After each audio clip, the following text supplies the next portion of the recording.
Okay, today was the big day. Today was the first day of chemo. Got the pump hooked up. First day of radiation. So here's how it went.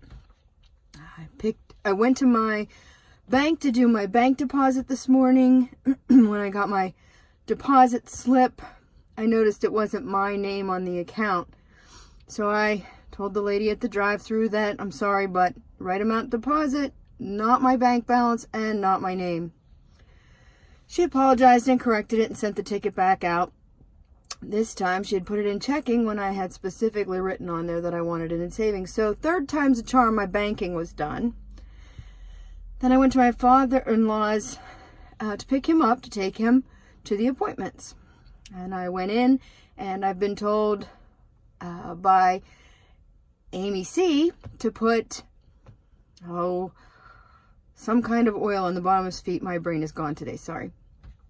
Anyway, that essential oil was put on the bottom of his feet. Tea tree oil, that's what it was. So I rubbed the tea tree oil on his feet. I don't know if it did any good, but he enjoyed having his feet rubbed. I put his socks and shoes back on for him, and then we chit-chatted a bit till it was time to go, and we went to the chemo appointment. At that appointment, they did lab blood draws, and then we waited, and then we were taken back. He was put in his chair, and you have to know, my father-in-law is today 5'1.5" and 160 pounds. So he looks lost in a chemo chair. He looked a bit like Lily Tomlin, if you remember that.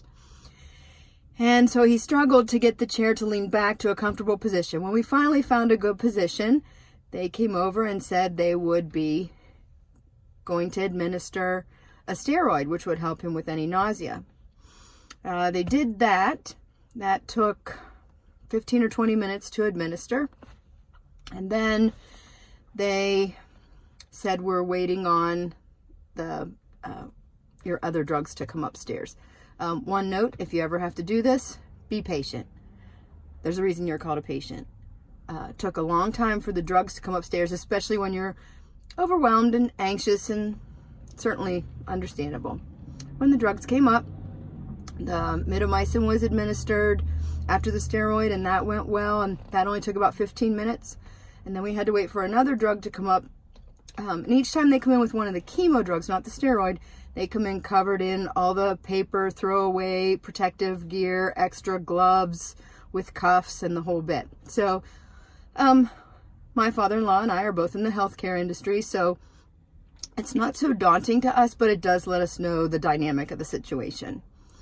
Everything went smoothly. He is a little tired this morning, so throughout the day he felt about that same level to me. And he hasn't lost his appetite, because between chemo and radiation, which I was told yesterday they could be piggybacked, not necessarily the case. They wanted us to go out for lunch and come back. They weren't ready for us at radiology. Not a problem. We had a lovely lunch, but his appetite's not gone. He had a ham barbecue with relish and a big chocolate milkshake with whipped cream on the top. So we had a nice lunch, very leisurely, spent 2 hours chit-chatting. He was exceptionally chatty at that appointment, at lunch, which was really nice. He's generally very gregarious and like that, so he seemed very much like himself, which put me at peace. Then we went to radiology, and he got his first tattoos. The one person I thought would never get tattoos now has 3.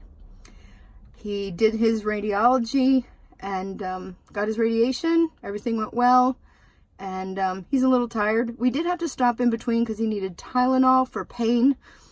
He usually takes 1 regular Tylenol. He took 1 extra strength Tylenol that I picked up, and then about an hour later he wanted a second one. That's a lot of Tylenol for my father-in-law. He's an ear, nose, throat physician, so he always takes minimal of whatever he needs. So that's a lot of Tylenol for him. I took him home. I went grocery shopping very briefly with my daughter, picked up our supplies. I dropped my daughter off at her place, and I came home and started to put my groceries on the dining room table and to take all 4 dogs out. I took them out as quickly as I could so I could get to each of them, and by the time I took the last dog out, I brought her in, and I had stepped in a pile of dog poop because I had rushed one of the dogs apparently. So what felt like a great relief today, I was trying to think of what I'd be saying on this video, turned into a pile of crap. So that can happen in the blink of an eye. My chin's still up. I've scrubbed my floor and my shoe, and I'll take a little more time with each dog. He's doing great. Keep him in your prayers. Thank you.